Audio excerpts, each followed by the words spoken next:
Pack your stuff, because for less than $4, we're going on a white-knuckling roller coaster and going surfing, just a stone's throw away from Tokyo. I'm taking us on an exclusive trip, 1 hour away from Tokyo Station, where we'll ride some sick waves and grab some local bites. Any enthusiast or hardcore surfer will love this destination with shimmering waters, cascading vistas, and a chill beach town atmosphere. I'm embarking on a 1 hour adventure aboard the roller coaster Shonan monorail towards Shichirigahama Beach, a popular destination for surfers throughout the year that also offers stunning natural sightseeing opportunities, including views of Mount Fuji, especially at sunset. I'll show you exactly what to expect from this journey, from the breathtaking coastal views to the vibrant local culture. I'm in Tokyo, one of the busiest metropolises in the world with 14.1 million people. We start at Tokyo Station and hop on the Yokosuka line towards Kurihama. We ride for 50 minutes and arrive at Kamakura. Kamakura is a seaside city located in the Kanto region, approximately 52 kilometers south of Tokyo, and it once was the political center of medieval Japan during the Kamakura era, from 1185 to 1333. There are 65 Buddhist temples and 19 Shinto shrines, most of which date from the 10th century. The moment I step off the train at the Kamakura station, I see a totally different part of Japan. I'm presented with a scene straight from a Ghibli film, with tight corridors and densely packed houses and temples along the tracks. The train squeezes through streets so narrow, you could almost reach out and high-five someone. My first stop was at the Hase Station, the gateway to one of Kamakura's most iconic landmarks, the Great Buddha. A short walk from here takes you to Kotokuin Temple, home to this towering bronze figure that stood for over 700 years. At over 13 meters tall, the Great Buddha sits outdoors, watching over centuries of visitors. It's impossible not to feel small in its presence. Groups of sightseers are getting off the train just as quickly as new passengers hop on. The energy here is fire. Why is this place so magnetic? Well, we shall see. The great Amida Buddha statue stands here. The core tenets of his embodies compassion and free subsidies on respeccing your character parameters, and can also give you a free buff towards pain and suffering. A quick photo, some peaceful reflection, and we're on the move again to a spot anime lovers should know. Next up is Kamakura Kokomai Station, where nostalgia hits hard. This spot is iconic amongst fans of the Slam Dunk anime, which follows the story of Hanamichi Sakuragi, a rebellious high schooler with no prior basketball experience who joins his school team to impress a girl. Over time, he grows passionate about the sport, building friendships and improving as a player. It appears in the opening and ending sequences of the anime. It's a pilgrimage spot for slam dunk enthusiasts, adding a real-world connection to the anime.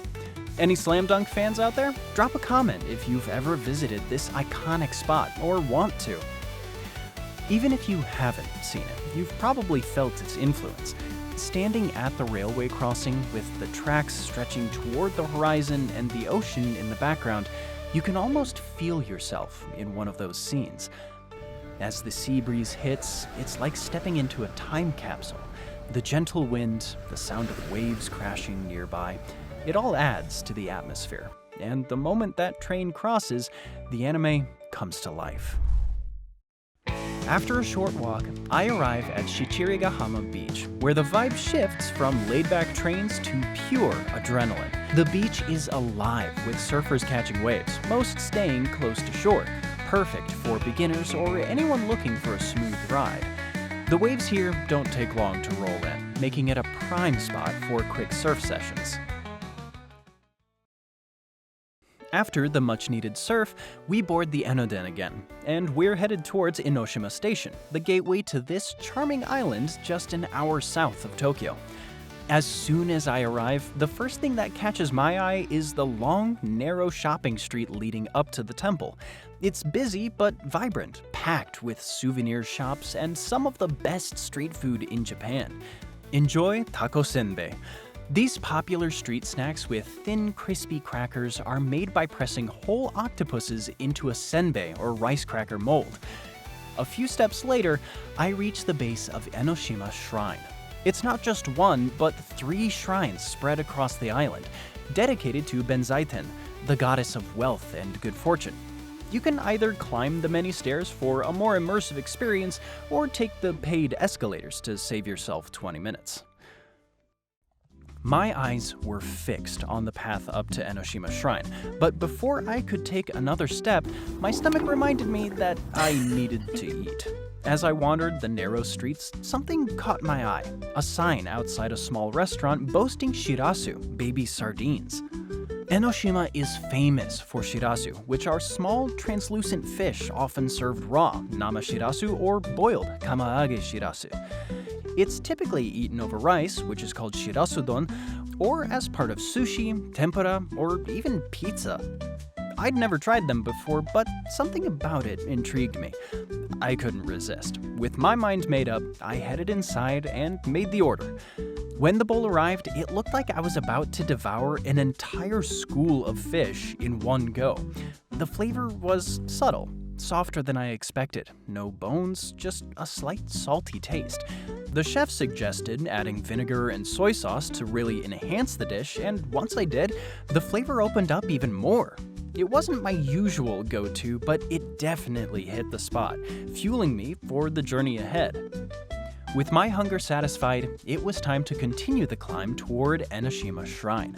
This isn't just one shrine, but a series of sacred buildings scattered across the island, each offering a unique glimpse into Japan's spiritual past. The shrine is a beautiful embodiment of Japan's religious history, blending both Shinto and Buddhism into one harmonious experience. Dedicated to Benzaiten, the goddess of wealth and good fortune, the shrine holds a special place in the hearts of many locals and visitors alike. Walking through its peaceful grounds, it's easy to feel connected to the centuries of tradition that have shaped this island. Since the start of the day, there's been something on my to-do list, making it to the top of Enoshima Island for that panoramic view from the Sea Candle Tower.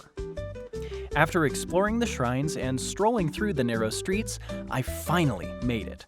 The lighthouse offers 360-degree views that are nothing short of breathtaking. As I reached the observation deck, the wide expanse of Sagami Bay unfolded before me, and on a clear day like today, I could even catch a glimpse of Mount Fuji on the horizon. It felt like the perfect reward for the day's journey, standing here, taking it all in. After exploring the heights of Enoshima, it was time to descend, literally. At the island's far end, the Iwaya Caves, carved by tidal erosion, stand as symbols of Japan's ancient past. The journey here was just as exhilarating as the caves themselves, with 220 steps down to the shoreline, leading me closer to the sound of crashing waves. As I entered, I could feel the history. These caves, once a pilgrimage site for monks and samurai, still retained a mystic air. Walking through, it felt like I was stepping into a different time, with flickers of ancient legends echoing in every corner. One of the caves, which stretches over 150 meters deep, even houses a statue of the legendary dragon subdued by the goddess Benzaiten, said to still protect the local fishermen. And trust me, clapping your hands in front of the dragon statue was worth the reward of flashing lights and thunder. Despite its modern-day tourist vibe, the cave's mystical charm endures. The path around them, with its view of the rocky shoreline and tidal pools, was just as captivating. The perfect mix of history and seaside beauty. I had one last adventure waiting for me, something completely different from the tranquil beauty of Enoshima. With lunch settled and energy restored, it was time for the next adventure, riding the Shonan monorail. Now, let me tell you, this isn't your typical city train. The moment I hopped on, it felt like I was boarding a suspended roller coaster, zipping through the city at breakneck speed. The monorail swings and sways above the streets, giving a whole new meaning to public transport. We raced through tunnels and shot over bridges. The views below were just a blur. Definitely one of the wildest trains I've ever been on. What do you think? Would you try out the Shonan monorail for that roller coaster-like thrill? Share your thoughts below. We finally pulled into Ofuna Station, where towering above us was the Ofuna Kannon statue, a massive symbol of peace quietly watching over the city. But no time to linger. The adrenaline from the monorail had me ready to keep moving. And just when you think the day couldn't get any better, the real magic happens at sunset. The sky bursts into fiery red hues, casting a glow over the water and coastline. The energy of the day gradually faded into a serene calm, and for a brief moment, everything felt still. There's something about watching the sun dip below the horizon that makes you pause, breathe, and appreciate the beauty of the world. It's the kind of beauty that leaves you feeling grateful, as if this slice of paradise was meant to be experienced in that fleeting moment.